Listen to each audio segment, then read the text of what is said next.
तो प्रियजनों प्रणाम। क्या गांधी जी जिन्ना साहब को भारत का प्रधानमंत्री बनाने वाले थे?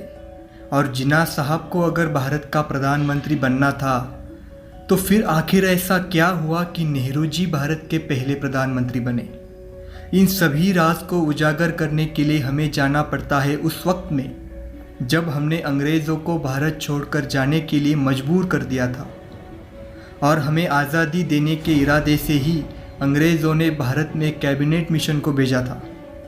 कैबिनेट मिशन नए भारत की रूपरेखा पर चर्चा कर हमें 1947 में आज़ादी देने वाला था। लेकिन इससे पहले ही भारत छोड़ो आंदोलन के पहले गांधी जी नेहरू जी को अपना वारिस घोषित कर चुके थे और ये तय हो गया था कि जब भी अंग्रेज़ भारत छोड़ेंगे तो प्रधानमंत्री पद की बागडोर नेहरू जी ही संभालेंगे। लेकिन फिर कैबिनेट मिशन जब भारत आया तब पहले से ही जो पाकिस्तान नया देश बनने की और भारत को तोड़ने की मुस्लिम लीग की जो मांग चल रही थी उसे अगर कैबिनेट मिशन ने स्वीकार नहीं किया तो भारत में मृत्यु का तांडव होगा, ऐसी धमकी जिन्ना कैबिनेट मिशन को दे चुके थे और लेके रहेंगे पाकिस्तान की मांग पर जिन्ना अटल थे। उन्हें किसी भी हालत में पाकिस्तान चाहिए था और वे उसके लिए किसी भी हद तक जाने के लिए तैयार थे।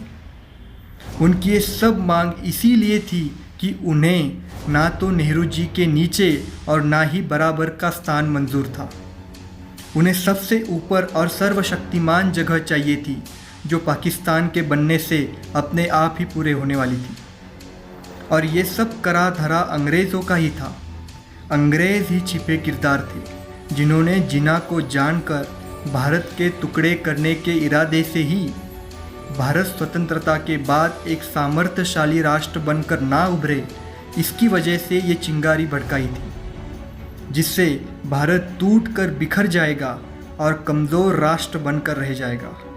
और उनकी ये योजना बहुत हद तक सफल भी हो चुकी थी। लेकिन तभी गांधी जी ये सब मंजर देख रहे थे।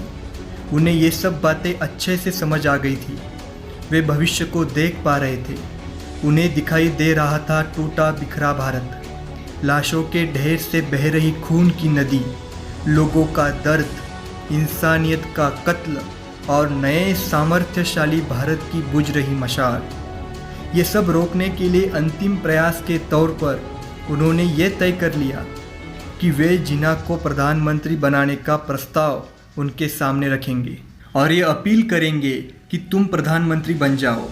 मैं जवाहरलाल को पीछे हटने के लिए कह दूंगा। और नेहरू जी भी भारत के लिए पीछे हटने के लिए तैयार थे। और जब ये प्रस्ताव जिन्ना साहब के सामने प्रस्तुत हुआ तो वे इतने दिन से जिस चीज़ का इंतज़ार कर रहे थे वे अब उनके सामने थी। मन अंदर से खिल उठा था उसे स्वीकार करने के लिए। और जब उन्होंने इसका जवाब दिया तो जवाब नहीं था। आखिर क्यों?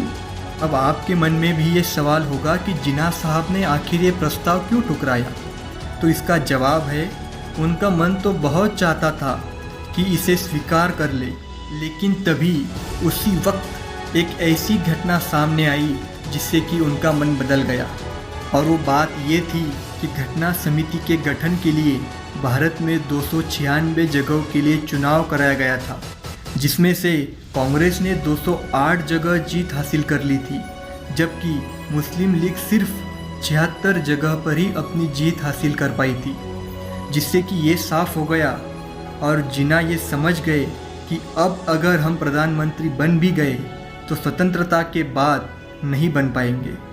और वे इसी वजह से पाकिस्तान की मांग पर अड़े रहे, जिससे पाकिस्तान एक नया देश बना और भारत के पहले प्रधानमंत्री बने पंडित जवाहरलाल जी नेहरू।